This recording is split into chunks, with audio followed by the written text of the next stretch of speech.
नमस्कार, KP news के Karnataka bulletin में आपका स्वागत है। मैं हूं अश्विनी आपके साथ। चलिए शुरू करते हैं आज के खबरों का सिलसिला। उससे पहले एक नजर आज के मुख्य समाचारों पर। बीदर में रमजान की रौनक चरम पर, बाजार हुए गुलजार। बीदर जिला वक्फ सलाहकार समिति के अध्यक्ष मोहम्मद फिरोज खान के नेतृत्व में युवा नेता बेंगलुरु में मंत्रियों और नेताओं से मुलाकात की। सिंचाई पर यत्नाल का बड़ा झूठ, सीएम सिद्धरामैया ने कहा।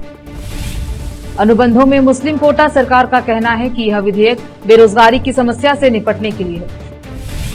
सोना तस्करी मामला, भाजपा विधायक ने कहा कि वह विधानसभा में इसमें शामिल हो लोगों का खुलासा करेंगे।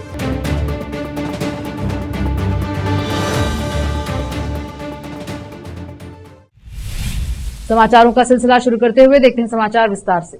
इस साल का रमजान 2 माह को शुरू हुआ और आज 18 मार्च को 17वां रोजा रहा। इन 17 दिनों में हर दिन शाम के समय लोग बाजार में इफ्तार की खरीद के लिए उमड़ने से बाजारों में रौनक छाई रही। रमजान के मद्देनजर बाजार में हर किस्म के फल और खान पान की सामग्रियां उपलब्ध हैं और वह भी किफायती दाम में, जिससे हर कोई अपने लिए अच्छे से अच्छा इफ्तार की खरीदी कर सके। इन 17 दिनों में लोग मस्जिदों में इफ्तार और खाने की व्यवस्था कर सार्वजनिक दावतों का सिलसिला जारी रहा, तो वहीं कुछ लोग अपनी कार्यालय, कॉलेज, आवास आदि पर भी रोजेदारों के लिए इफ्तार की दावत का आयोजन किया। इन दावत में आम और खास लोग एक साथ इफ्तार कर दुआ की। अभी रमजान के 12 दिन बाकी हैं और ऐसे में लोग ईद की खरीदी के लिए देर रात तक बाजार में उमड़ रहे हैं। विशेष संवाददाता की रिपोर्ट। बीदर जिला वक्फ सलाहकार समिति के अध्यक्ष एवं एनएसयूआई के नेशनल कोऑर्डिनेटर मोहम्मद फिरोज खान बेंगलुरु दौरे पर हैं, जहां उनके साथ एनएसयूआई और युवा कांग्रेस के बीदर जिला पदाधिकारी की नेताओं से मुलाकात की। इस दौरान बेंगलुरु में मोहम्मद फिरोज खान के नेतृत्व में एनएसयूआई, युवा कांग्रेस के पदाधिकारी एवं सदस्यों ने हाउसिंग, माइनॉरिटी एंड वक्फ मिनिस्टर बीदर जमीर अहमद खान, पर्यावरण एवं बीदर जिला प्रभारी मंत्री ईश्वर खंडरे, नगर सभा प्रशासनिक एवं हज मंत्री रहीम खान, एआईसीसी अल्पसंख्यक विभाग के तेलंगाना प्रभारी एचएम शकील नवाज, पूर्व विधायक अशोक खेनी, पूर्व एमएलसी विजय सिंह से मुलाकात की और सभी नेताओं का सम्मान किया। इस मौके पर युवा नेताओं ने मंत्री रहीम खान से विस्तार से चर्चा की। विशेष संवाददाता की रिपोर्ट। रोकते हैं समाचारों का सिलसिला, लेते हैं छोटा सा ब्रेक।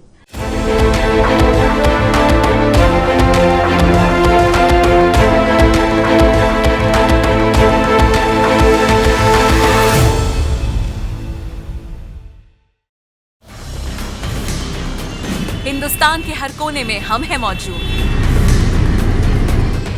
24 घंटे हालात पर गहरी नजर, खबरों से जुड़े चुपते सवालात और आपको दिखाता है धार्मिक, सामाजिक, राजनीतिक, लोकल और इंटरनेशनल न्यूज की सबसे बेहतर कवरेज, जो आपको रखती है हर पल बाखबर। देश और दुनिया भर की खबर के लिए देखते रहें केपी न्यूज 24/7।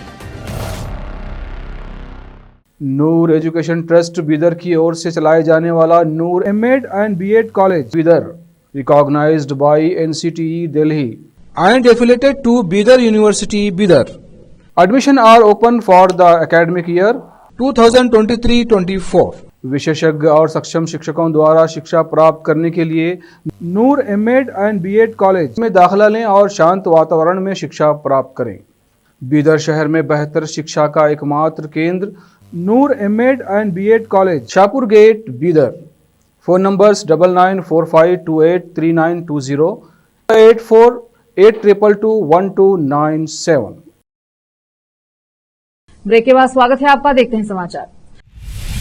मुख्यमंत्री सिद्धरामैया ने भाजपा के बसवनगौड़ पाटिल यत्नाल पर यह बड़ा झूठ बोलने का आरोप लगाया कि केंद्र सरकार ने सिंचाई परियोजनाओं के लिए कर्नाटका को 10,000 करोड़ रुपए दिए। उन्होंने सोमवार को विधानसभा में कहा, मुझे यकीन नहीं है कि यत्नाल सोचते हैं कि वह विधानसभा आरएसएस की बैठक है। केंद्र ने केवल 1,030 करोड़ रुपए दिए हैं, न कि 10,000 करोड़ रुपए। 2023 से अब तक कांग्रेस सरकार ने गारंटी योजनाओं पर 76,000 करोड़ रुपए से ज्यादा खर्च किए हैं। उन्होंने कहा, अगर सरकार दिवालिया हो तो क्या यह संभव है? उन्होंने कहा, गारंटियों के बारे में सभी झूठ और दुष्प्रचार के बाद भी भाजपा तीनों उपचुनाव हार गए। पूंजीगत व्यय के लिए सिद्धरामैया ने कहा कि उनकी सरकार चालू वित्त वर्ष में 56,000 करोड़ रुपए खर्च करेगी।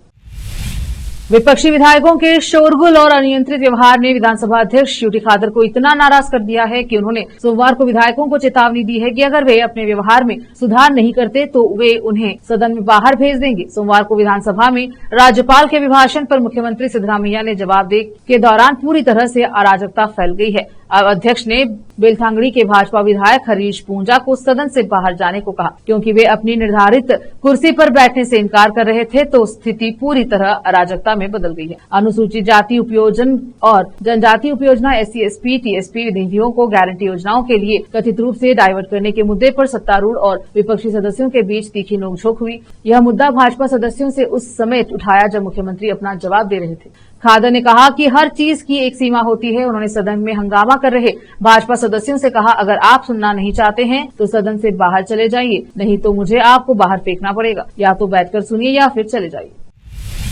कन्नड़ अभिनेत्री रान्या राव से जुड़े सोना तस्करी मामले में 2 मंत्रियों के कथित रूप से जुड़े होने की खबर सामने आई है। वरिष्ठ भाजपा विधायक बसवनगौड़ पाटिल यत्नाल ने रविवार को दावा किया कि वह विधानसभा के समक्ष इनमें शामिल लोगों के नामों का खुलासा करेंगे। बीजापुर शहर के विधायक ने संवाददाताओं से कहा, कल मैं विधानसभा में खुलासा करूंगा कि इसमें कौन कौन शामिल है, रान्या से किसका संबंध है और उसे किस तरह की सुरक्षा मुहैया कराई गई थी। हमने सारी जानकारी जुटा ली है जिसमें यह भी शामिल है कि उसे सोना कहां से मिला। मैं सब कुछ बता दूंगा। मीडिया रिपोर्ट्स का हवाला देते हुए विपक्षी भाजपा ने कांग्रेस सरकार और मुख्यमंत्री सिद्धरामैया में सोना तस्करी मामले में कथित रूप से शामिल मंत्रियों के नामों का खुलासा करने का आग्रह किया है। फिर से रोकते हैं समाचारों का सिलसिला, लेते हैं छोटा सा ब्रेक। हिंदुस्तान के हर कोने में हम हैं मौजूद। 24 घंटे हालात पर गहरी नजर, खबरों से जुड़े चुपते सवालात और आपको दिखाता है धार्मिक, सामाजिक, राजनीतिक, लोकल और इंटरनेशनल न्यूज की सबसे बेहतर कवरेज जो आपको रखती है हर पल बाखबर। देश और दुनिया भर की खबर के लिए देखते रहें KP News 24/7। ब्रेक के बाद स्वागत है आपका, देखते हैं समाचार। बेंगलुरु में कर्नाटका माइनॉरिटी डेवलपमेंट कॉर्पोरेशन के अध्यक्ष अल्ताफ खान द्वारा कार्यालय में इफ्तार का आयोजन किया गया। इस इफ्तार में पार्टी में मुख्य अतिथि के रूप में हाउसिंग, माइनॉरिटी एंड वक्फ मिनिस्टर बीजर जमीर अहमद खान रहे और MLC नासिर अहमद मौजूद रहे। इस इफ्तार पार्टी में निगम के सदस्य सहित वक्फ एवं हज समिति के सदस्य आदि उपस्थित रहे। बीदर जिला वक्फ सलाहकार समिति के अध्यक्ष मोहम्मद फिरोज खान ने इस इफ्तार पार्टी में भाग लिया और वहां मौजूद रहे विभाग के संबंधित अधिकारियों आदि से चर्चा की। विशेष संवाददाता की रिपोर्ट।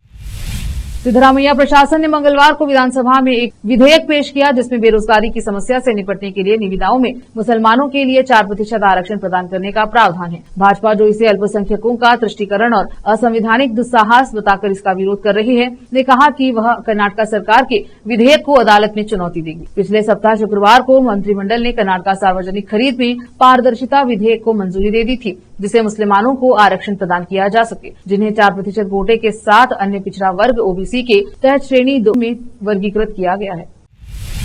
सुप्रीम कोर्ट ने मंगलवार को रेणुका स्वामी हत्या मामले में कन्नड़ अभिनेता दर्शन धुगुदीपा, पवित्रा गौड़ा और अन्य को जमानत देने के कर्नाटक उच्च न्यायालय के आदेश के खिलाफ याचिका पर 2 अप्रैल को विचार करने पर सहमति व्यक्त की। न्यायमूर्ति JB परिदीवाल और न्यायमूर्ति R महादेवन की पीठ ने कर्नाटक सरकार की ओर से अधिवक्ता अनिल सी निशानी द्वारा दिए गए तत्काल विधेयक पर सुनवाई की संभावित तारीख दी। 24 जनवरी को न्यायालय ने उच्च न्यायालय के आदेश पर रोक लगाने से इनकार कर दिया था, लेकिन इसकी वैधता पर सवाल उठाने वाली कर्नाटक सरकार की याचिका पर विचार करने पर सहमति व्यक्त की। उप मुख्यमंत्री और KPCC अध्यक्ष DK शिवकुमार ने युवा कांग्रेस के लिए पदाधिकारियों से बूथ स्तर पर भाजपा के खिलाफ लड़ने का आह्वान किया। उन्होंने युवा संकल्प कार्यक्रम में कहा कि अब युवा कांग्रेस के चुनाव समाप्त हो गए हैं, अपने मतभेदों को अलग रखें और भाजपा और JDS के खिलाफ मिलकर लड़े। इस कार्यक्रम के दौरान HS मंजुनाथ गौड़ा ने सोमवार को अन्य पदाधिकारियों के साथ कर्नाटक युवा कांग्रेस के अध्यक्ष के रूप में शपथ ली। उन्होंने कहा, बूथ स्तर पर आपकी लड़ाई विचारधाराओं पर आधारित होनी चाहिए और भाजपा तथा JDS नेताओं के खिलाफ होनी चाहिए और हर बूथ पर कम से कम 25 सदस्य होने चाहिए। उन्होंने उनसे आगामी पंचायत युवा चुनाव में अपनी ताकत दिखाने का आग्रह किया। फिर से एक नजर आज के मुख्य समाचारों पर। बीदर में रमजान की रौनक चरम पर, बाजार हुए गुलजार। बीदर जिला वक्फ सलाहकार समिति के अध्यक्ष मोहम्मद फिरोज खान के नेतृत्व में युवा नेता बेंगलुरु में मंत्रियों और नेताओं से मुलाकात की। सिंचाई पर यत्नाल का बड़ा झूठ, CM सिद्धरामैया ने कहा। अनुबंधों में मुस्लिम कोटा सरकार का कहना है कि यह विधेयक बेरोजगारी की समस्या से निपटने के लिए है। सोना तस्करी मामला भाजपा विधायक ने कहा कि वह विधानसभा में इसमें शामिल हो लोगों का खुलासा करेंगे।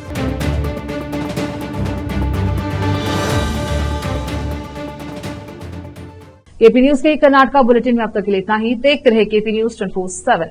अधिक जानकारी के लिए केपी न्यूज 24/7 को लाइक, शेयर एंड सब्सक्राइब जरूर करें। धन्यवाद। देश प्रदेश और स्थानीय समाचारों के लिए केपी न्यूज 24/7 को लाइक, शेयर एंड सब्सक्राइब जरूर करें।